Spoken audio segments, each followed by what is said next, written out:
자, 오늘은 우리가 성령 강림 후 네 번째 맞는 주일이기도 하지만 이 아버지의 주일로 우리가 드립니다.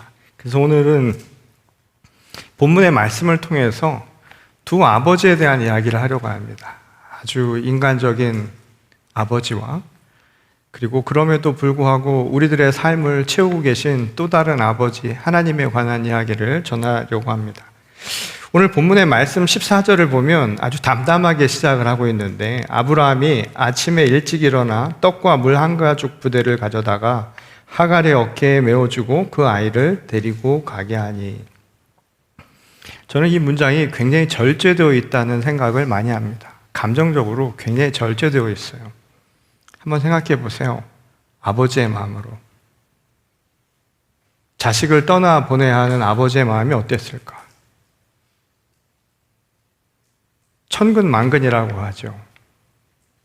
무슨 말이 필요 없을 것 같은 그 침묵만이 있는 그런 시간입니다.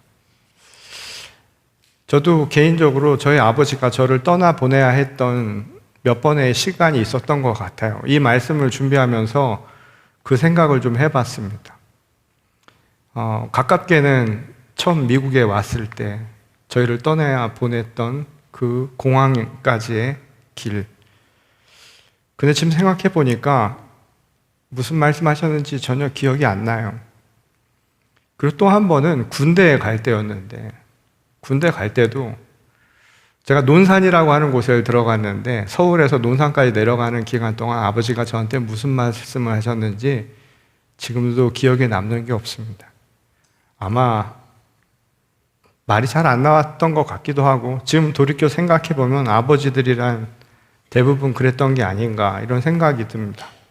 아브라함은 어땠을까요? 그날 아침 아브라함의 마음은 어땠을까요? 어쩌면 밤새 뒤척였을지도 모를 거란 생각이 들었습니다. 몇 번이고 마음을 되돌리고 싶었겠죠. 하갈과 이스마엘, 그 모자를 집에서 내친다라는 게 너무 힘들었을 겁니다. 성경은 그냥 그 마음을 근심했다라고만 표현하는데, 그 근심이란 단어로는 다 설명할 수 없는 그런 복잡한 마음이었겠죠. 자신의 아들인 이삭과 그리고 몸종인 하갈로부터 얻은 이스마엘, 그들이 노는 것을 보고 사라는 이 남편에게 저들을 내보내라고 닥달을 하죠. 사라도 대단한 것 같아요. 자기가 그렇게 만들어 놓고 자신의 몸종과 그 아이를 밖으로 내치라고 하는 아주 냉정한 모습을 보입니다. 근데 아브라함은 뭐가 무서운지요? 아무 저항도 못하고 근심만 합니다.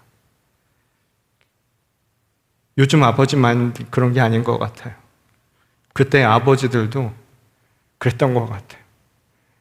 혹 믿음이 좋은 순종의 아들이어서 그랬을까요? 아니면 요즘 말처럼 아내 말을 하나님 말씀처럼 여겨야 한다는 그 지엄한 이야기를 들어서 그랬을까요? 아무 저항도 하지 못하죠. 근데 어쩐 일인지 하나님도 사라의 말을 들어주라고 그렇게 이야기를 하셨습니다. 훗날 이삭마저 제물로 바치라는 그 하나님의 말씀에 아브라함이 순순히 아무 말 없이 그렇게 응했던 것을 보면, 그냥 아브라함은 어쩌면 그렇게 잘 순종했던 사람이라는 생각을 해봅니다. 그냥 입을 꾹 닫고 묵묵하게 따를 뿐이었죠. 하지만 그렇게 할 수 있었던 것은 어떤 믿음이 있었으리라 그런 생각이 듭니다. 그것은 하나님의 약속에 대한 믿음이었겠죠. 생태 같은 자식을 떠나보내며 이 먹을 양식을 이렇게 담아주고자 했던 그 마음, 그거 오죽했겠습니까? 13절에 보면 이스마엘도 네 자식이니 내가 그도 한 민족이 되게 하시려는 하나님의 약속이 없었다면 아마 도저히 아버지로서 할 수 없는 일이었을 거예요. 실제로 본문에는 아버지 아브라함이 뭐 울었다, 무슨 감정적인 것을 전혀 표현하지 않습니다. 근데 어쩐지 이 이야기를 읽다 보면 그가 울었을 것이라는 생각이 들어요. 속으로. 그리고 그 침묵 속에서 말할 수 없는 인생의 비애감 같은 것을 느끼지 않았을까 생각이 듭니다. 세상에는 소리 없는 눈물도 있죠.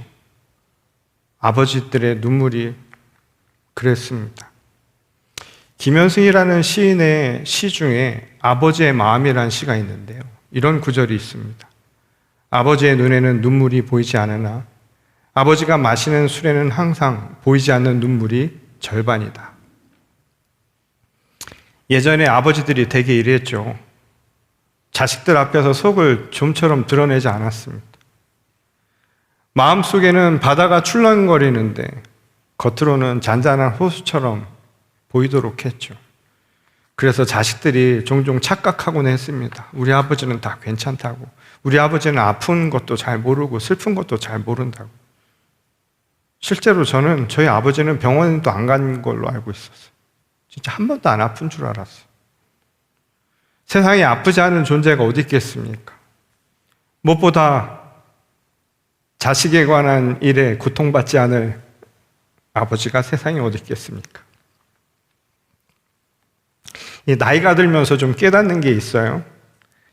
그 어릴 적에는 아버지가 막 전능한 것처럼 보이죠. 영웅이에요. 다 해줄 것 같아요. 비가 오면 우산이 되어주고, 무서운 일이 생기면 든든한 방패가 되어줄 거라는 생각이 듭니다. 그래서 아버지가 모든 문제를 다 해결해 주리라는 생각이 들죠. 지금 생각해보면 창피한 일인데, 중학교 때 숙제를 못해서 아버지에게 숙제 맡겨놓고 잤던 일도 기억이 납니다. 저희 아버지도 못했어요. 그러나 어느 날 알게 되죠. 아버지도 유한한 존재일 뿐이라는 것. 똑같은 사람이라는 것. 아버지가 되어보니 그때의 그 마음을 조금 이해할 것 같습니다. 아버지도 넘어지고 외롭고 두려움을 느끼기는 똑같은 존재라는 거예요. 시인 정호승이 이제 몸을 가누지 못하고 노쇠한 아버지와 목욕탕에 가서 아버지의 몸을 닦아주면서요. 시를 썼어요. 구부러진 목 같다고. 자신의 아버지의 몸을 보고 마치 구부러진 목 같아서 슬픔이 나온 거죠. 한때는 그 못에 모든 가정이 다 매달려 살았는데 그 어느새 구부러져 버린 그 아버지를 보면서 가눌 수 없는 생의 비애 같은 것을 느낀 겁니다. 저는 오늘 본문의 이 짧은 말씀을 통해서도 아브라함이 그러지 않았을까? 이런 생각이 들었습니다. 사랑하지만 지켜줄 수 없었어요. 붙잡고 싶었지만 붙잡을 수 없는 아버지. 그것이 유한한 아버지의 비애죠. 근데 생각해보면 자식을 떠나 보내는 건 그 숙명과도 같은 일입니다.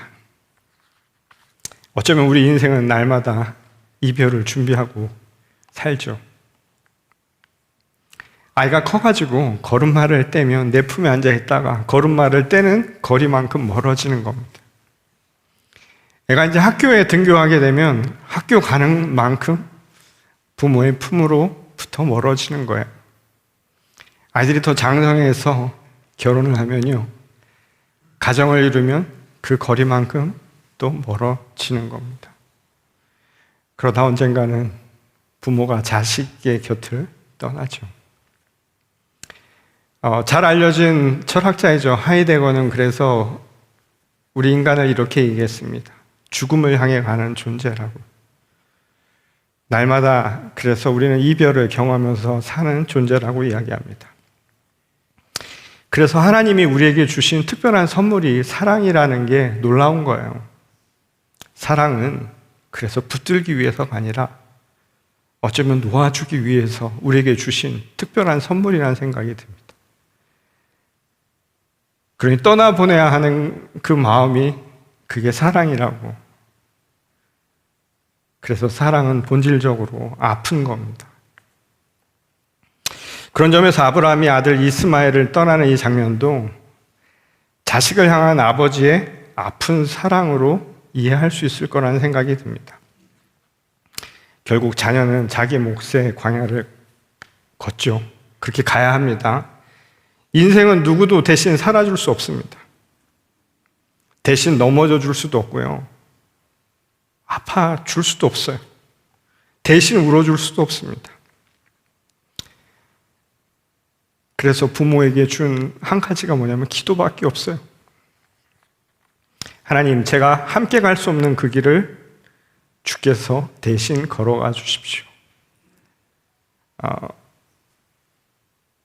먼 길을 떠나보내야 하는 그 자식의 먹을 것을 싸면서 아브라함이 아마 속으로 이런 기도를 하지 않았을까요? 그리고 그런 믿음이 있었기 때문에 비록 아버지지만 떠나보낼 수 있었던 것 아니겠습니까? 그런데 안타깝게도 오늘 본문에 나오는 하갈과 이스마엘의 광야 여정은 그야말로 고통 그 자체였습니다. 끔찍한 거죠. 이 브엘세바 광야에서 방황하였다 이렇게 단순하게 이야기를 해놨는데 이 방황한다는 그 말을 만일 아버지가 들었다면 그 어떤 생각이 들었을까요? 그 자식을 고생길로 내몬 아버지의 그 비참함이라고 하는 건 말할 수가 없겠죠. 근데 더 가슴 아픈 건 같이 떠났던 하갈입니다. 어머니 하갈은 또 어땠겠어요? 어느 순간 물이 다 떨어졌습니다. 자, 물이라고 하는 것은 생명입니다. 그리고 그건 희망이고 그 희망은 미래를 상징하는 말입니다. 근데 그 물을 누가 줬냐면 육신의 아버지가 준 거예요. 이건 뭘 상징하고 있는가 하면 세상이 준 겁니다. 육신의 아버지건 또는 세상에서 우리가 얻을 수 있는 것은 한계가 있어요. 이 이야기는 우리에게 중요한 사실을 가르쳐 주죠. 우리 인간이 경험하는 한계 상황에 대한 걸 얘기해 주는 겁니다. 인간은 유한한 존재라는 거예요. 시간이 지나면 우리도 굽어집니다. 언젠가는 옷을 벗어야 될 때도 있고 또 우리는 어느 순간에 궁극의 이별을 해야 할 때가 반드시 오는 거예요. 그게 바로 인간이 가진 한계적인 조건이라고 이야기를 해주죠. 그 순간 우리에게 나타나는 또 다른 인간의 한계 조건에 대한 이야기를 바로 전합니다.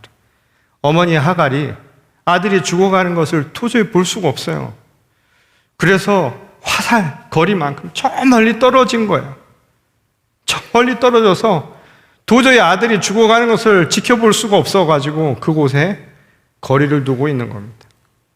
차마 아이가 죽어가는 걸 볼 수 없는 그 부모의 마음. 죽음이 우리를 갈라놓는 것이죠. 이것은 바로 인간의 한계 상황. 다시 말해서 인간은 끊임없이 소외되면서 살아가는 것, 홀로 살아갈 수밖에 없다라는 것을 이야기해 주는 것이죠. 이별할 수밖에 없는 존재라는 것을 이야기해 주는 것입니다. 그 순간 어머니로서 할 수 있는 게 없어요. 처절한 거예요. 내가 해줄 수 있는 게 한 가지도 없다라는 게. 제가 오래전 바닷가에서요, 아마 중학교 때였던 것 같은데 동해 바다에 갔는데 그곳에 한 아버지를 봤어요. 근데 그 아들이 파도에 갑자기 떠밀려서 휩쓸려서 쓸려간 겁니다. 멀리 서서 아버지가 할 수 있는 게 한 가지도 없어요. 그 아버지가. 그걸 지켜보면서 그곳에서 우는 아버지를 봤습니다. 한국말로 그걸 뭐로 표현을 할까 생각을 해봤는데 실성했다는 말이 맞을 것 같아요. 실성한 아버지. 자식을 눈앞에서 잃어버린 아버지의 그 처절한 눈물은 말하기 어렵습니다. 그리고 그 누우는데 소리가 안 나요. 소리를 내지 못할 만큼 극한의 고통 속에서 흐느끼는 분을 보았습니다. 그리고 뭐라고 이야기하는데 아무도 알아들을 수 없는 그런 소리를 냈습니다. 오늘 본문은 이야기해 주죠. 우리 인생은, 육신의 아버지는, 그리고 우리 인간이라고 하는 존재적인 한계를 가지고 살아가는 우리에게, 그래서 어떤 순간에 극함 속에서 누구도 알 수 없는 소리를 내는 그 순간에 그 소리를 알아듣는 또 다른 아버지의 존재가 있다는 사실을 이야기해 주고 있습니다. 오늘 본문 17절을 보면 하나님이 그 아이의 소리를 들으신지라. 저는 이 구절이 성경에서 가장 아름답고 가장 은혜로운 구절이라는 생각이 듭니다. 세상은 되게 크고 뚜렷한 소리에 반응하고 그것만 잘 알아듣죠. 힘없고 아주 작은 것, 그리고 소외된 이들의 소리는 잘 들리지 않습니다. 그런데 하나님은 다르시다는 거예요. 세상이 외면한 사람의 신음을 밤마다 누구에게도 말 못하고 베개를 적시는 그 눈물을요, 아무에게도 말하지 못한 그 한숨을 하나님은 듣고 계시다는 겁니다. 하갈과 이스마엘은 버림을 받았죠. 그리고 이내 아마 사람들로부터 잊혀지게 될 겁니다. 그런데 하나님은 그들을 결코 잊지 않으신다는 거예요. 사실 오늘 본문 말씀은 단순히 아브라함의 이야기가 아니라 이스마엘의 이야기를 하고 있죠. 이스마엘이라는 이 이름의 의미가 곧 하나님이 들으신다는 거예요. 유한한 인간들은, 우리들의 삶은 유한하고 늘 홀로 살아가며 이별을 경험하며 살아가는 인생인지 모르지만 그 가운데 우리를 결코 놓지 않고 듣고 계시는 분이 있다는 거예요. 그리고 우리는 홀로 가는 것 같지만 그것은 결코 홀로 가는 길이 아님을 이야기해 주는 겁니다. 이 본다라고 하는 것은 멀리서도 볼 수 있지만 작은 소리는 가까이 있어야 들리는 거예요. 그러니 이 이야기는 하나님이 늘 우리와 동행하고 계시다는 사실을 가르쳐 주죠. 그리고 천사를 통해 우리에게 처음 들려준 이야기는 바로 이것이었습니다. 두려워하지 말라고. 성경에서 가장 많이 반복되는 말씀 가운데 하나예요. 두려워하지 말라고. 늘 이별을 해야 하는 우리에게, 늘 광야 같은 세월을 지내야 하는 우리에게,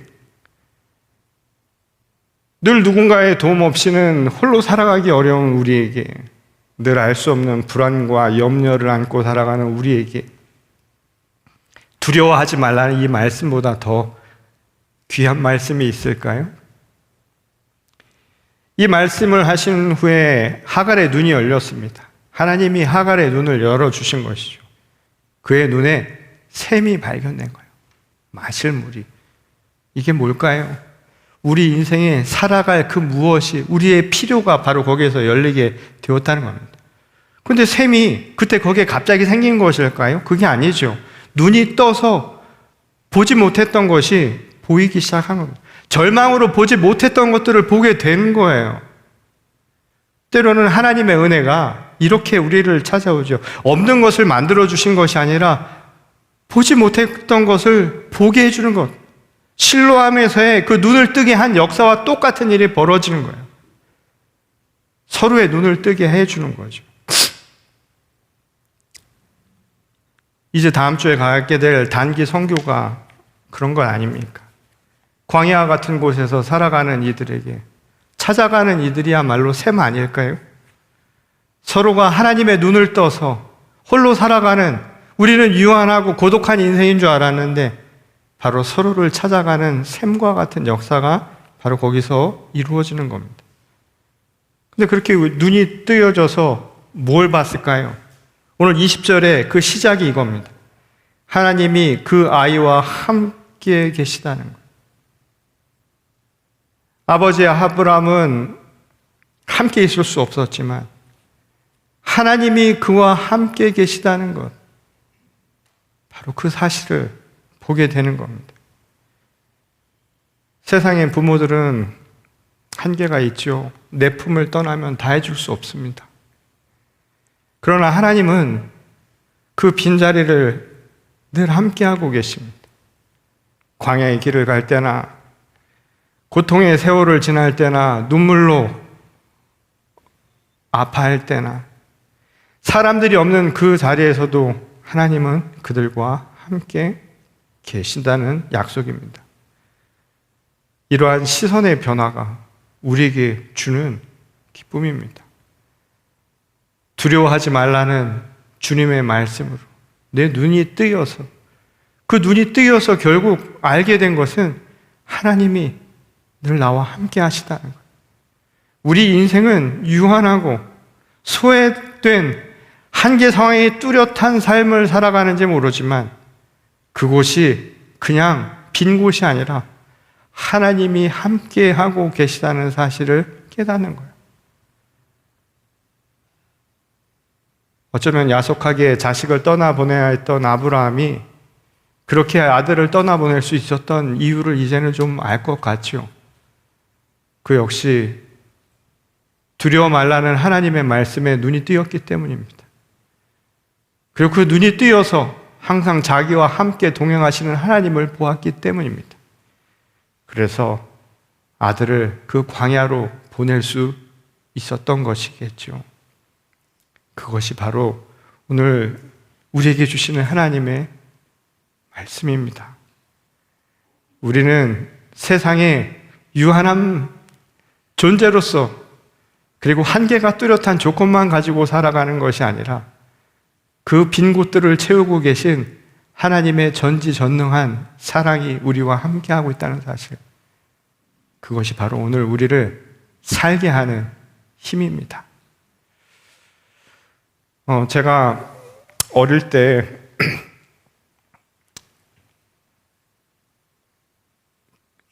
그냥 갖게 된 습관 같은 것이 하나가 있어요. 그게 뭐냐면 집에 들어갈 때마다 신발을 이렇게 보는 겁니다. 신발을 보면 누가 집에 있는지 알죠? 저희 아버지는 그때 공장에서 일을 하셨는데 3교대로 일을 하시는 일이었는데 3교대로 일을 안 하시고 2교대로 일을 많이 하셨어요. 그 무슨 말이냐면 야근이나 이런 수당을 받으시려고 일을 더 하신 거예요. 그래서 그게 밤낮이 바뀌어서 일을 하기 때문에 어떤 때는 아버지의 얼굴을 보지 못하고 한 주간을 다 보낼 때가 있습니다. 아니면 서로 학교 가거나 그럴 때 마주치지 못하고 지나치죠. 그래서 들어오면 신발을 봐요. 계신가 안 계신가. 그러다 우연히 영화 한 편을 봤는데요. 어릴 때 봐온 영화에 거기에 어떤 시인의 이야기를 하는데 그런 얘기가 나오는 거예요. 아버지의 신발을 신었는데 헐렁헐렁하던 신발이 어느 날 신었더니 꽉 맞고 그리고 작아지기 시작한 거예요. 그리고 그때 아버지와의 이별이 가까웠다는 것을 그 소년이 성장해서 느끼게 되는 이야기를 본 일이 있습니다. 그래서 그 뒤로는 아버지의 신발을 보는 게 아니라 신어봐요.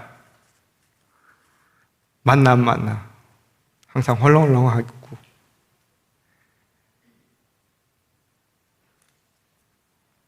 지금도 가면 신습니다.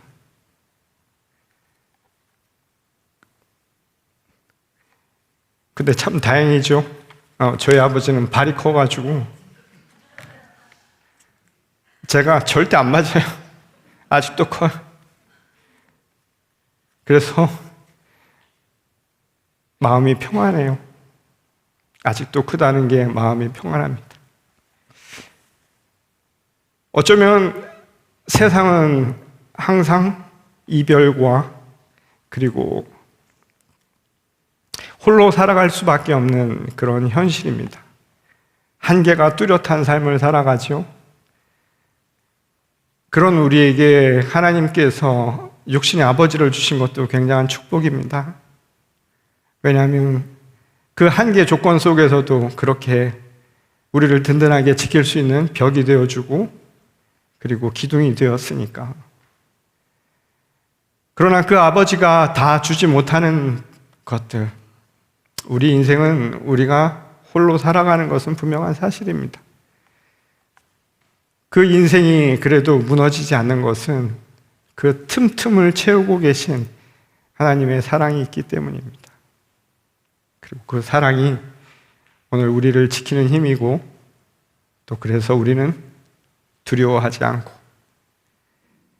시선이 변화돼서 세상을 달리 보며 살아가는 겁니다. 그렇게 보면 다 샘물이에요.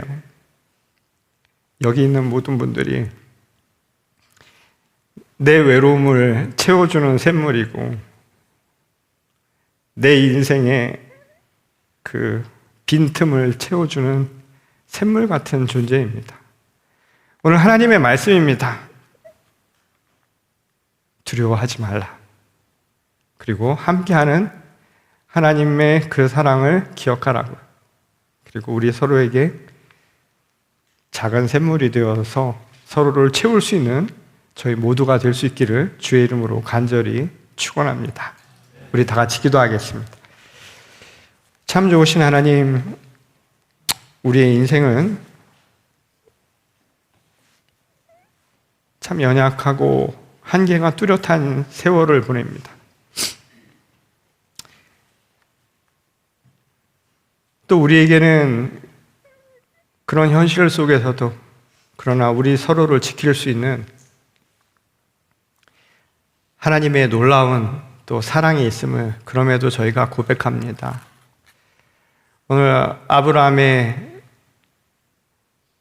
그 간절했던 아버지의 마음을 생각해 보면서 그 아버지의 마음으로도 다 덮을 수 없는 그 빈자리를 또 여전히 하나님이 메우고 계시다는 믿음을 갖습니다. 비록 우리는 그런 여정을 걷지만 영원히 변함없는 하나님의 동행 가운데 살고 있음을 결코 잊지 말게 하시고, 그래서 두려움 없이 오늘도 하루하루 자신의 삶을 채워갈 수 있도록 도우시고, 비록 광야 같은 어려운 길이 될지라도 오늘 우리를 사랑하시는 하나님의 그 말씀을 믿고 저희도 누군가의 샘이 되어줄 수 있는 마음을 갖게 하여 주시옵소서. 오늘도 주께서 저희와 함께 하시며 그 그윽한 주님의 사랑의 손길을 허락해 주심에 감사드리며 우리를 구원하신 주 예수 그리스도의 이름으로 기도드렸습니다. 아멘.